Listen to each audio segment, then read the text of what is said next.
Assalamualaikum warahmatullahi wabarakatuh. Kami dari kelompok 6 ingin memaparkan hasil diskusi kelompok kami yang berjudul Bisnis Model Inovasi. Kami beranggotakan 5 orang. Yang pertama yaitu saya sendiri, Anissa Al-Khair, NPM 1801010090. Yang kedua ada Muhammad Wildan Ahdan, NPM 1801010094. Yang ketiga ada Rina Ristiana, NPM 1801010106. Yang ketiga ada Novi Sri Suasti, NPM 1801010114. Yang terakhir ada Rafli Yuda Taufana, NPM 1801010119. Yang pertama di sini ada bisnis modal canvas innovation.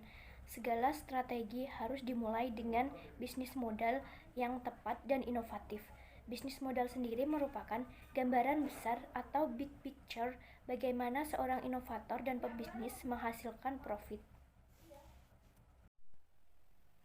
Yang selanjutnya yaitu pengertian bisnis modal canvas atau BMC. BMC pertama kali dikenal oleh Osterwalder dan Pickner untuk menjelaskan mengenai dasar pemikiran bagaimana sebuah bisnis diciptakan, diberikan, dan ditangkap nilainya. BMC dapat mengubah konsep bisnis yang rumit menjadi sederhana yang ditampilkan pada satu lembar kanvas yang berisi rencana bisnis. Semakin ketatnya persaingan di dunia bisnis, membuat perusahaan harus dapat menciptakan dan mengembangkan nilai-nilai baru atau inovasi untuk dapat bertahan dalam persaingan, yaitu dengan menyiapkan rencana bisnis dalam sebuah BMC.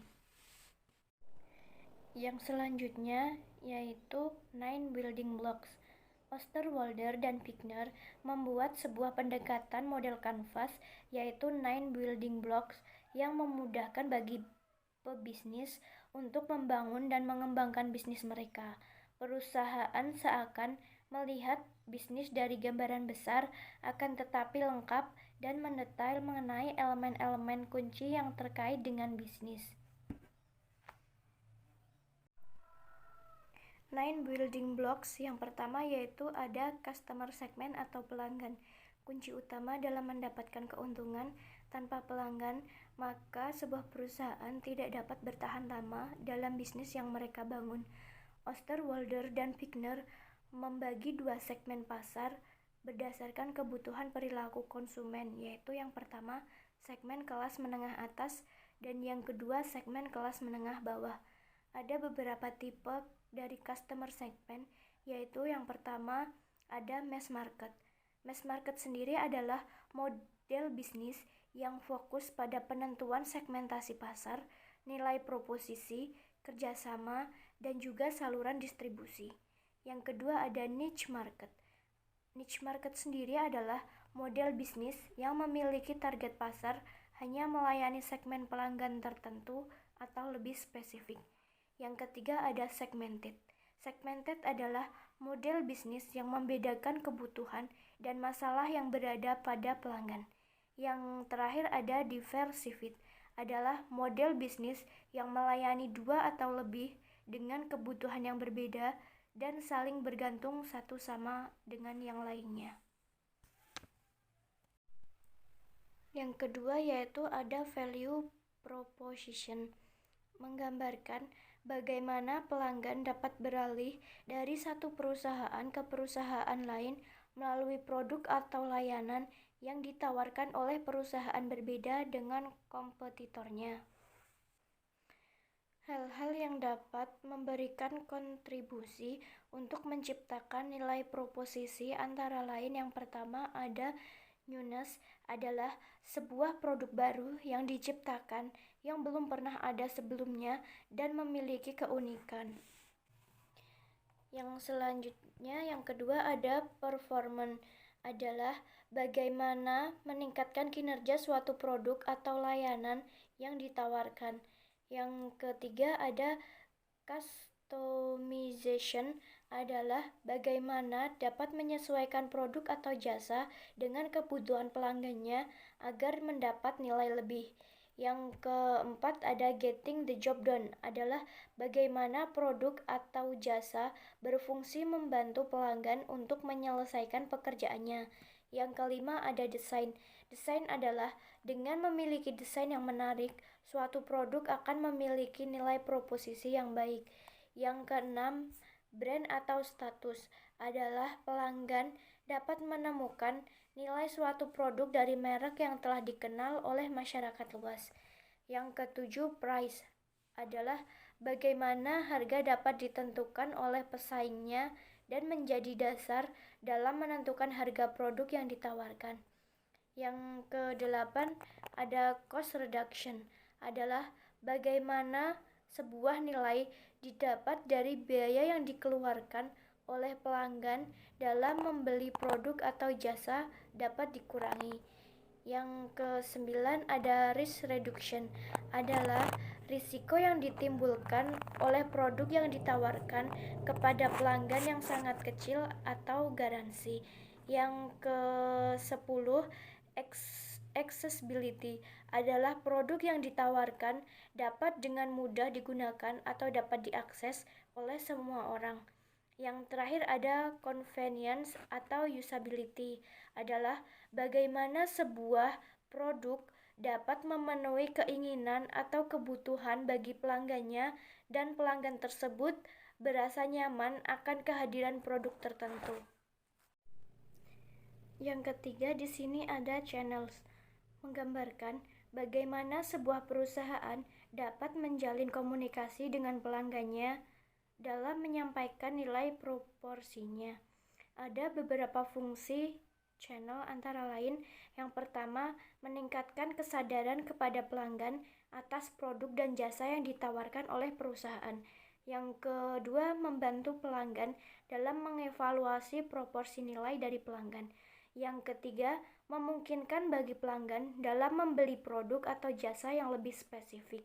Yang keempat memberikan proporsi nilai perusahaan kepada pelanggan, dan yang terakhir yaitu memberikan layanan pendukung pasca pembelian kepada pelanggan.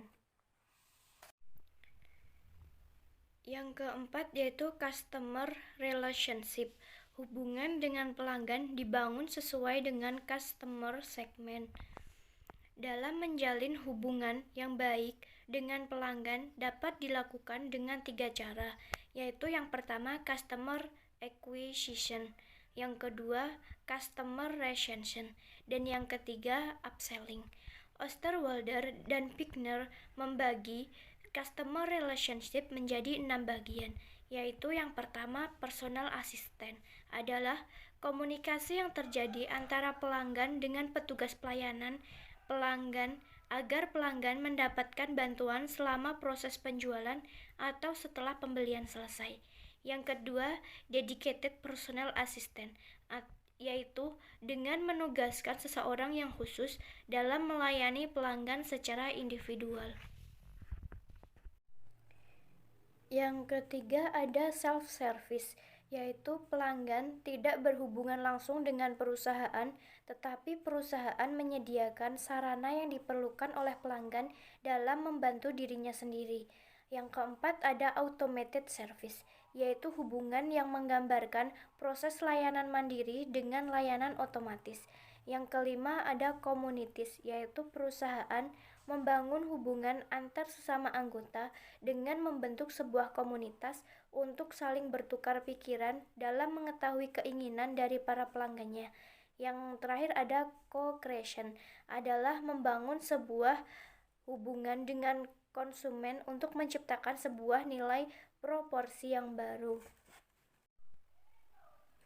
Selanjutnya, sebuah model bisnis dapat melibatkan 2 tipe revenue stream yang berbeda, antara lain yang pertama transaction revenue, yaitu transaksi yang diperoleh dari sekali pembayaran dari pelanggan. Yang kedua recurring revenue, yaitu transaksi yang diperoleh dari pembayaran yang masih berkelanjutan untuk memberikan value proposition kepada pelanggan dan menyediakan layanan customer support kepada pelanggan setelah pembelian. Dalam menghasilkan pendapatan, ada beberapa cara yang dapat dilakukan, yaitu asset sale, usage fee, subscription fee, lending atau renting atau leasing, licensing, brokerage fee, dan advertising. Yang keenam ada key research, merupakan aset yang sangat penting yang diperlukan untuk membuat bisnis dapat berjalan. Setiap bisnis membutuhkan sumber daya. Sumber daya yang utama dikategorikan menjadi 4 bagian, yaitu yang pertama fisik, meliputi gedung, mesin, tanah, dan kendaraan. Yang kedua ada intelektual, yang meliputi intelektual, hak paten, merek, dan lain sebagainya. Yang ketiga ada human, yaitu sumber daya manusia yang merupakan bagian penting dalam sebuah perusahaan. Dan yang terakhir yaitu finansial, yaitu keuangan yang mencerminkan kinerja dari sebuah perusahaan atau perputaran uang yang terjadi dalam perusahaan tersebut. Yang ketujuh ada key activities, menggambarkan aktivitas penting yang dilakukan oleh perusahaan agar bisnis yang dilakukan dapat bekerja dengan baik. Key activities dapat dikategorikan menjadi 3 bagian, yaitu yang pertama production, adalah aktivitas yang berhubungan dengan perancangan, pembuatan, dan pengiriman produk. Yang kedua ada pemecahan masalah, adalah aktivitas yang berhubungan dengan masalah yang timbul dari produk tersebut. Yang ketiga ada platform, adalah model bisnis yang aktivitas utamanya berhubungan dengan jaringan dan sebagian besar perusahaan yang bergerak di bidang teknologi informasi. Yang selanjutnya yaitu key partnership. Perusahaan membentuk aliansi atau kerjasama karena berbagai alasan. Biasanya, perusahaan menciptakannya untuk mengoptimalkan bisnis, mengurangi terjadinya risiko, dan untuk memiliki daya saing yang tinggi dengan para kompetitornya. Kemitraan dapat dibagi 4 jenis, yaitu strategic alliance between non-competitor, cooperation, joint venture to develop new business, dan buyer-supplier relationship to assure reliable supplies. Terdapat 3 motivasi utama dalam membangun sebuah kemitraan yang baik, yakni yang pertama, optimization and economic of scale, yaitu untuk mengoptimalkan alokasi dari sumber daya dan aktivitas bisnis. Yang kedua, reduction of risk and uncertainty, yaitu kerjasama yang bertujuan untuk mengurangi risiko dalam persaingan yang kompetitif dan memiliki ciri dari ketidakpastian. Yang ketiga, acquisition of particular resource and activity, yaitu perusahaan yang memiliki sumber dayanya sendiri dan melakukan kegiatan bisnis mereka sesuai dengan modal bisnisnya. Dan yang terakhir yaitu cost structure, menggambarkan semua biaya yang dibutuhkan untuk menjalankan suatu model bisnis. Biaya yang diperhitungkan dengan baik jika aktivitas utama, sumber daya utama, dan kemitraan telah ditentukan. Cost structure dari modal bisnis dapat dibedakan menjadi 2 bagian, yakni yang pertama cost driven, yaitu model bisnis yang berfokus pada penekanan biaya serendah mungkin. Value driven-nya itu perusahaan yang tidak terlalu mementingkan biaya yang akan muncul dalam mendesain sebuah model bisnis dan lebih fokus terhadap penciptaan nilai. Yang kedua, cost structure memiliki karakteristik sebagai berikut. Yang pertama ada fixed cost, merupakan biaya tetap yang tidak berubah dan tidak berpengaruh dari penjualan yang dihasilkan. Yang kedua, variable cost, merupakan biaya yang dapat berubah sesuai dengan barang yang dihasilkan. Yang ketiga, economies of scale, adalah perusahaan dapat meminimalisasi biaya produksi karena memproduksi barang dalam jumlah yang besar dibandingkan saat perusahaan tersebut hanya dapat memproduksi barang mereka dengan kapasitas yang kecil. Yang terakhir, economies of scope adalah keunggulan biaya yang lebih murah saat operasi perusahaan menjadi lebih besar dengan memperluas area industri mereka baik di dalam maupun di luar negeri. Selanjutnya akan dijelaskan oleh rekan saya, Wildan. Center PMC Inovasi. Menurut Ostedwell dan Figure 2010 itu membedakan inovasi model bisnis itu berdasarkan 5 titik dari mana yaitu 5 transformasi suatu model bisnis, yaitu yang pertama ada resource drive, offer driven, customer driven, financial driven, dan multiply epicenter driven.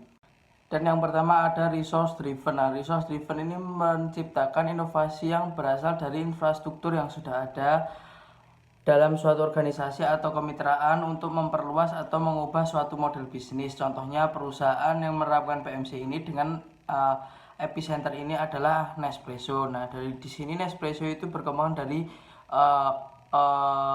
unit operasi Nestle Group. Nah, di sini kemudian Nespresso itu mengundang merek-merek produsen peralatan dapur terkenal seperti Turmi, Krups, Mergin, Alensi, Philips, Semesta, dan DeLonghi. Tidak hanya itu, Nespresso ini mulai berkonsentrasi pada produk kopi sebagai kegiatan bisnis intinya. Ya, selanjutnya ada overdriven. Nah, di sini overdriven itu menciptakan inovasi dari proporsi nilai baru yang memberikan dampak kepada building block yang lain. Contohnya perusahaan yang menerapkan epicenter ini adalah The New York Times. Dalam hal ini The New York Times itu membangun media dengan konsep multi-platform untuk perusahaan memperluas pasarnya. Nah, di sini The New York Times itu merupakan sebuah surat kabar di Amerika yang berbasis di New York City dengan pengaruh dan membaca mencakup seluruh dunia dan menjadikan surat kabar ini memiliki sirkulasi cetak digital terbesar di Amerika Serikat. Jadi value proposition yang mereka bangun itu menyebar ke lebih luas ke segmentasi pasarnya, ke key partnernya. Selanjutnya ada customer driven. Nah, customer driven ini menciptakan inovasi berdasarkan dari kebutuhan pelanggan dan memfasilitas akses dan meningkatkan kenyamanan. Seperti semua inovasi yang muncul dari satu titik tunggal, hal ini mempengaruhi building block atau model bisnis yang lainnya. Contohnya perusahaan yang menerapkan epicenter ini adalah AirAsia dengan memfokuskan diri pada segmen dengan biaya terjangkau atau low cost karir atau LCC. Nah, di sini keberhasilan AirAsia dengan customer epicenter driven ini, AirAsia itu memfokuskan diri pada segmen dengan biaya terjangkau atau low cost carrier atau LCC. AirAsia itu berfokus pada segmentasi kelas menengah, memiliki 7 bahwa setiap orang berhak untuk terbang dan naik pesawat. Jadi AirAsia itu berpendapat bahwa semua orang itu bisa kok naik pesawat seperti itu. Nah, segmentasi pelanggan inilah yang mendasari inovasi model bisnis AirAsia hingga berhasil memasuki beberapa pasar domestik maupun internasional maupun nasional. Selanjutnya ada finance driven. Nah, finance driven menciptakan inovasi dengan aliran penghasilan atau mekanisme pricing atau mengurangi struktur biaya yang baru yang akan mempengaruhi building block yang lainnya. Nah, di sini contohnya itu perusahaan Skype. Nah, keberhasilan Skype dengan finance epicenter drivennya. Nah, pada era digital ini kan banyak pihak orang berbondong-bondong itu melakukan transisi menuju ke media digital. Pertumbuhan masyarakat dalam kegiatan daring atau online, apalagi dengan adanya COVID ini sangatlah pesat, dan perubahan ini pula yang mendasari The NYT itu tadi The New York Times yang surat kabar itu. Nah, itu melakukan inovasi model bisnis. The NYT itu melakukan inovasi dengan merilis sebuah tim newsroom baru bernama Express Team yang berfungsi untuk khusus memprediksi dan mengulas isu-isu yang akan mencapai situs viral di internet. Nah, perusahaan berupaya terus menjaga kualitas konten teknologi yang ia berikan. Nah, yang selanjutnya atau yang terakhir itu ada multiple epicenter driven. Nah, multiple epicenter driven itu merupakan inovasi yang didorong oleh banyak titik yang dapat memberikan dampak yang signifikan pada beberapa building block yang lainnya. Contohnya itu perusahaan Facebook. Nah, Facebook itu medsos terkemuka di dunia ya yang kita tahu. Nah, Facebook tetap saja menjadi jaringan sosial yang terbesar dan terbuka hampir di seluruh penjuru dunia. Facebook itu dikenal agresif dalam mengembangkan pendapatannya. Di kinerjanya Facebook bukan lagi hanya menjadi sarana komunikasi yang penggunaannya dapat mengetahui consumer karakteristik dan consumer preference melalui kegiatan yang sering dilakukan oleh uh, seseorang di media sosial. Dengan memanfaatkan big data atau yang dimiliki Facebook itu dapat menjadi ladang bagi para pengusaha untuk melakukan promosi dan selling yang kemudian menjadi review sistem bagi Facebook. Sekarang Facebook itu udah ada marketplace, udah ada story, udah ada seperti seller atau selling seperti itu. Nah, terus Facebook itu selalu mencari cara untuk tetap melakukan inovasi untuk menghadapi ketidakpastian penggunaan media sosial sering dengan bertambahnya pesaing-pesaingnya. Yang selanjutnya saya akan melanjutkan presentasi dari Mas Wildan, yaitu ada manfaat bisnis model Canvas. Yang pertama yaitu memungkinkan berpikir secara visual. BMC akan menciptakan group thinking dan dengan cara mencetak versi berukuran poster besar dan menempelkan ke dinding, kemudian menggunakan sticky notes seperti post-it untuk mengisi 9 bagian building blocks. Hal ini untuk memungkinkan setiap orang dalam tim dapat berpartisipasi aktif untuk mengisi bagian-bagian tersebut. Yang kedua yaitu ada fokus. BMC memungkinkan bisnis memahami bagaimana masing-masing aspek berhubungan dengan yang lain. Bagaimana fungsi, aktivitas, dan proses saling berkaitan sehingga mampu menggambarkan bisnis lebih sistematis, formal, dan memastikan bahwa setiap area ditutup dengan efektif untuk menghasilkan gambaran bisnis yang lebih komprehensif dan terperinci. BMC memfokuskan bisnis pada elemen strategis dan akan memiliki dampak besar pada pertumbuhan bisnis.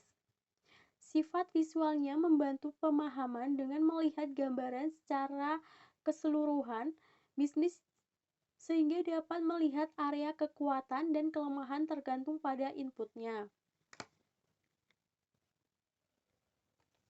Yang ketiga yaitu ada cepat dan cerdas.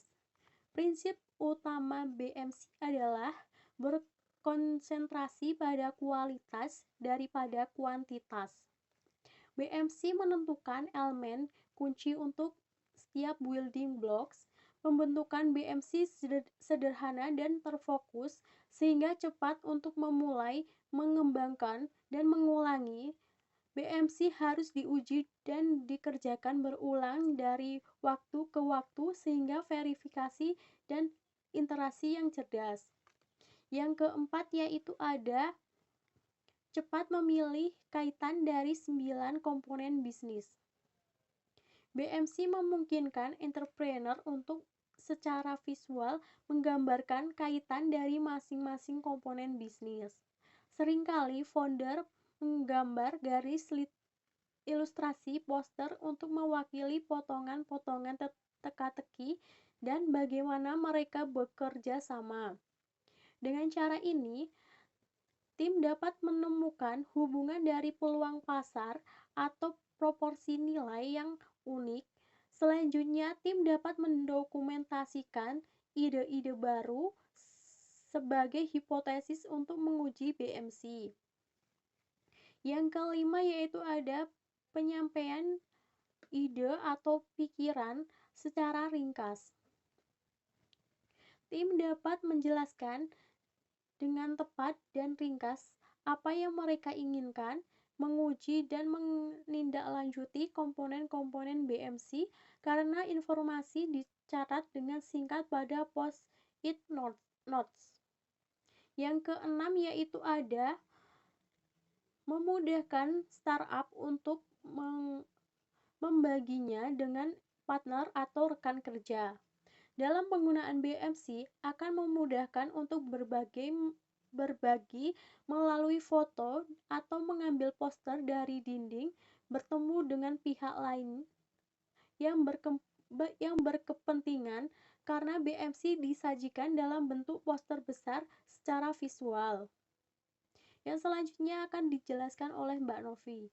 Yang selanjutnya ada pengertian dan komponen model bisnis inovasi. Model bisnis mendefinisikan sebagai cara perusahaan untuk menghasilkan nilai value creation dan bagaimana perusahaan menangkap beberapa nilai ini sebagai keuntungan. Inovasi model bisnis tercipta saat perusahaan meningkatkan customer value dan sekaligus menciptakan model penciptaan dan pendapatan baru yang memungkinkan perusahaan untuk menangkap beberapa nilai yang tercipta dengan cara yang baru. Titik awal bisnis model innovation adalah diferensiasi dan inovasi positioning. Gagasan tentang positioning berfokus pada manfaat rasional atau emosional yang akan diterima pembeli dengan menggunakan produk atau layanan. Gagasan ini sifatnya harus unik dan sustainable. Tanpa diferensiasi yang efektif tidak ada positioning. Tanpa positioning tidak ada keunikan. Keunikan yang pada akhirnya mendorong peluang inovasi model bisnis. Inovasi produk dan layanan harus selaras dengan positioning. Inovasi ini pada akhirnya berfungsi sebagai alat untuk mewujudkan positioning perusahaan yang ada di pasaran. Produk dan layanan hanya menawarkan nilai tambahan jika menciptakan manfaat produk yang unik dan jika harga produk ini di bawah keuntungan. Added value logic adalah hal yang mengacu pada bagaimana perusahaan membentuk aktivitas dan prosesnya, memasarkan produk atau layanan.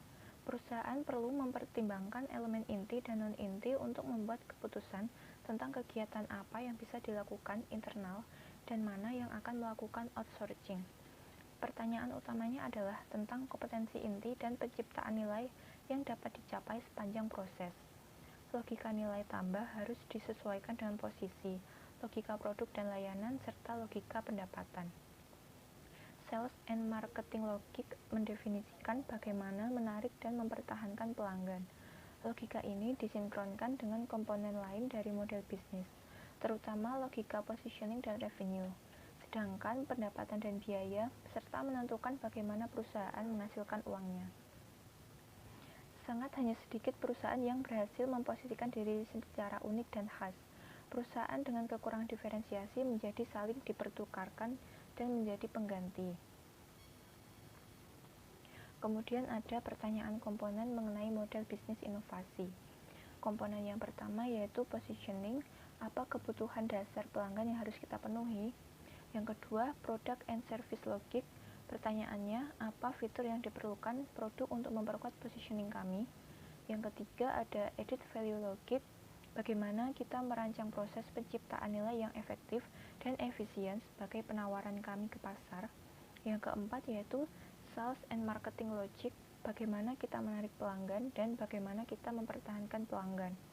Yang terakhir yaitu profit formula, berdasarkan ekonomi rasional, bagaimana kita membuat laba. Dengan demikian, model bisnis inovasi hadir untuk memberikan arahan bagaimana posisi suatu perusahaan dalam pasar. Sehingga dengan memahami model bisnis ini, maka perusahaan dapat memberikan diferensiasi sebagai upaya sustainable mereka dalam mempertahankan posisinya. Akan melanjutkan presentasi dari kelompok kami. Di slide berikutnya yang akan saya jelaskan yaitu tentang bisnis model increasing return. Nah, increasing return ini adalah meningkatkan pengembalian seperti itu. Nah, konsep modified predator prey yang dikembangkan oleh Lotka Volterra dalam mendukung konsep pertumbuhan logistik memicu adanya aktivitas intens perusahaan untuk berinovasi dan untuk menjaga pertumbuhannya. Kemudian pertumbuhan ideal yang diinginkan setiap perusahaan adalah yang sifatnya eksponensial atau increasing return itu sendiri, meskipun itu tidak mudah untuk diraih. Nah, meskipun demikian, pertumbuhan bisnis increasing return tersebut bisa dilakukan dengan menggunakan atau memasukkan ide pertumbuhan increasing di dalam bisnis modelnya. Kemudian di slide selanjutnya ada 4 faktor yang menentukan increasing return. Nah, ada 4 sumber penyebab umum yang akan menentukan increasing return ini. Brian Arthur, pakar ekonomi dari riset operasi dari Stanford University, yang mempublikasikan teori increasing return sejak tahun 1980, menyatakan bahwa 4 faktor tersebut diantaranya ada yang pertama scale effect, yang kedua learning effect, yang ketiga di sebelah kanan ada market effect, kemudian yang terakhir ada interaction effect. Nah, keempat sumber penyebab tersebut dapat dikelompokkan menjadi 2 tahapan, di mana yang scale effect dan learning effect mewakili product level, sedangkan yang market effect dan interaction effect mewakilkan market level.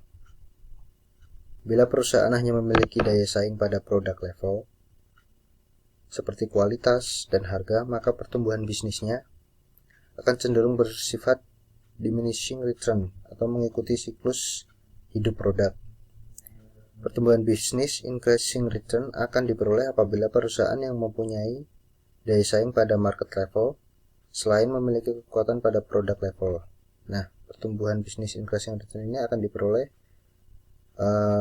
apabila si produk level dan market level ini memiliki kekuatannya, begitu.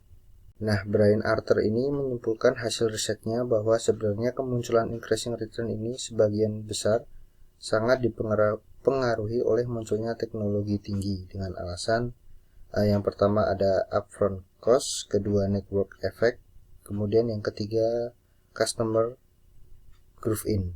Yang pertama upfront cost itu produk-produk yang bersifat high cost seperti farmasi, hardware, dan software komputer, pesawat terbang, peralatan telekomunikasi, obat-obatan bioteknologi akan melewati desain dan proses yang rumit untuk sampai ke pasar. Nah, mereka ini bersifat heavy on know-how but light on resources, sehingga memerlukan biaya R&D yang sangat tinggi dibandingkan biaya produksinya. Kemudian yang kedua ada network effect. Nah, produk-produk high-tech harus compatible dengan jaringan pengguna, sehingga jika banyak software yang bisa diunduh dari internet ternyata ditulis dalam Sun Microsystem Java Language, maka para pengguna akan memerlukan Java terinstall dalam komputernya. Meskipun Java memiliki pesaing, tetapi karena keberadaannya lebih banyak ditemukan pada setiap perangkat komputer, maka Java akan menjadi standar bagi teknologi download. Kemudian yang terakhir ada customer groove in. Nah, produk high-tech biasanya rumit cara penggunaannya, diperlukan pelatihan untuk menguasainya. Namun, sekali pengguna berinvestasi pada pelatihan tersebut, misalnya pada kasus perawatan dan penerbangan pesawat penumpang Airbus, maka yang diperlukan selanjutnya hanyalah sekedar update atau pengembangan keahlian untuk menyesuaikan revisi yang muncul pada versi-versi berikutnya, begitu. Nah, pada pasar high-tech adalah penting memiliki mekanisme untuk memanfaatkan keuntungan pasar guna memperoleh keuntungan selanjutnya, membuat pasar tidak stabil dan bisa dikunci atau dikuasai dalam jangka lama secara natural, karena konsumen memang membutuhkan dan ingin merasa nyaman. Terima kasih. Sekian presentasi dari kelompok kami. Apabila ada kesalahan, kami mohon maaf. Sekian. Wassalamualaikum warahmatullahi wabarakatuh.